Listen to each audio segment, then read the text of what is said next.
வணக்கம் தலைவா, அனைவருக்கும் இனிய வணக்கம்.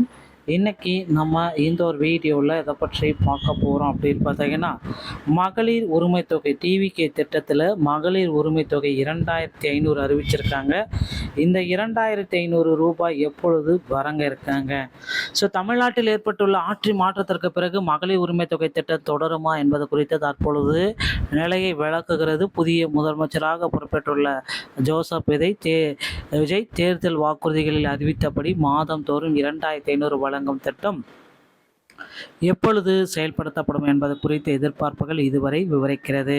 தற்பொழுது நிதி நெருக்கடி மற்றும் நிர்வாக மாற்றங்களால் இந்த மாற்றத்திற்கான தற்போதைய நிதி உதவி கிடைப்பதில் சிக்கல் ஏற்படுகிறது நீடிப்பதை இந்த தகவல் சுட்டிக்காட்டுகிறது. அரசு ஊழியர்கள் குடும்பங்களை தவிர்த்து மற்ற தகுதியுள்ள பெண்களுக்கு இந்த உதவித்தொகை வழங்கப்படுவதில் உள்ள நிபந்தனைகள் மற்றும் சவால்கள் இதில் விரிவாக பேசப்படுகிறது.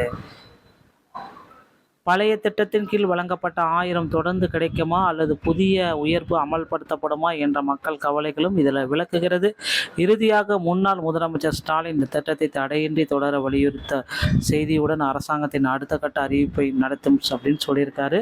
ஸோ அடுத்த கட்ட அறிவிப்புக்காக மக்கள் வெயிட் பண்ணிட்டு இருக்காங்க. என்ன அடுத்த கட்டத்தில் நிகழும் அப்படின்றது தான் இந்த வீடியோவில் நம்ம பார்க்கலாம். ஸோ வீடியோவை முழுசாக பார்க்குறதுக்கு முன்னாடி ஸ்கிப் பண்ணாமல் பாருங்கள், அப்போ தான் என்ன சொல்ல வரேன்றது உங்களுக்கு புரியும்.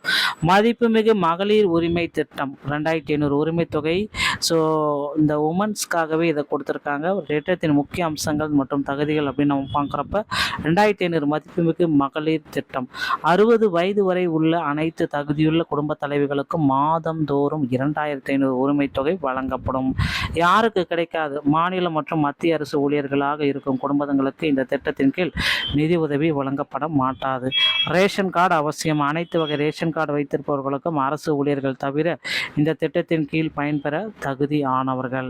தற்பொழுதைய நிலவரம் பணம் எப்பொழுது வரும்? ஜூன் 15ஆம் தேதி இதற்கான எதிர்பார்ப்பு. வழக்கமாக ஒவ்வொரு மாதமும் 15ஆம் தேதி பணம் வர வைக்கப்படும் நிலையில் இந்த மாதம் 15ஆம் தேதிக்கு பிறகு தெளிவான முடிவுகள் எட்டப்படும். நிதி விடுப்பதில் தாமதம். புதிய அரசு பதவியேற்றதால் ஏற்பட்ட நிர்வாக மாற்றங்கள் மற்றும் அதிகாரப்பூர்வ ஒப்புதல்கள் பெற வேண்டியிருப்பதால் நிதி விடுவிப்பதில் காலதாமதம் ஏற்பட்டுள்ளது. பிற உதவித்தொகை, முதியோர் உதவித்தொகை மற்றும் மாற்றுத்திறனாளிகளுக்கான உதவித்தொகை ஏற்கனவே வழங்கப்பட்டுவிட்ட நிலையில் மகளிர் உரிமை தொகை குறித்து சில ஆலோசனைகள் எல்லாமே எடுக்கப்பட்டு வருகிறது. விரைவில் மகளிர் உரிமை தொகையை நடைமுறையில் கொண்டு வருவாங்க அப்படின்னு பார்க்கலாம். அரசியல் மற்றும் நிர்வாக சூழல்கள் அனைத்துமே இந்த மகளிர் உரிமை திட்டத்தில் கொண்டு வந்திருக்காங்க. முன்னாள் முதலமைச்சருடைய கோரிக்கை 2500 வழங்க முடியாவிட்டாலும் ஏற்கனவே வழங்கப்பட்டு வந்த 1000 தொகையாவது தடையின்றி வழங்க வேண்டும் என முதல்வர் ஸ்டாலின் கடிதம் எழுதியுள்ளார்.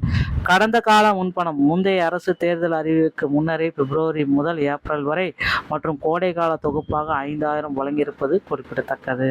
அரசு ஆலோசகர்களுடன் ஆலோசனை பண்ணிட்டு இருக்காங்க. முதலமைச்சர் அவர்களின் நிதி நிலை குறித்து ஆலோசகருடன் விவாதித்து 1000 அல்லது 2500 வழங்குவதில் குறித்த விவரங்கள் அதிகாரப்பூர்வ அறிவிப்பு வரும் வரை வெயிட் பண்ணலாம். ஸோ இன்னும் ஒரு சில தினங்களில் 2500 ரூபாய் வழங்குறதுக்கு உண்டான ஒரு அறிவிப்பு வரும். கண்டிப்பாக பார்த்தீங்கன்னா அரசு ஊழியர்களை தவிர மீதி எல்லாத்துக்குமே பார்த்தீங்கன்னா 2500 வழங்க ரெடியாக இருக்காங்க. ஸோ இந்த தொகையை பெறணும்னா உங்கள் அருகாமையில் இருக்கிற இசேவை மையத்தை அணுகி இப்போ நீங்கள் விண்ணப்பிச்சுக்கலாம். ஸோ கண்டிப்பாக அனைவருக்குமே இந்த 2500 தொகை உங்கள் அக்கௌண்ட்டில் வர வைக்க போகிறாங்க. பொறுத்து நாம் பார்க்கலாம். ஸோ இந்த ஒரு வீடியோ இதை பற்றி தான் விளக்கிருக்கு. வீடியோ உங்களுக்கு பிடிச்சிருந்தா நீங்கள் நம்முடைய சேனலை முதல் முறையாக பார்த்தவங்களா இருந்தாலும் சப்ஸ்கிரைப் பெல்லை கிளிக் பண்ணிச்சுக்கோங்க. மீண்டும் ஒரு நல்ல தகவலோடு நான் உங்களை சந்திக்கிறேன். நன்றி, வணக்கம், தேங்க்யூ.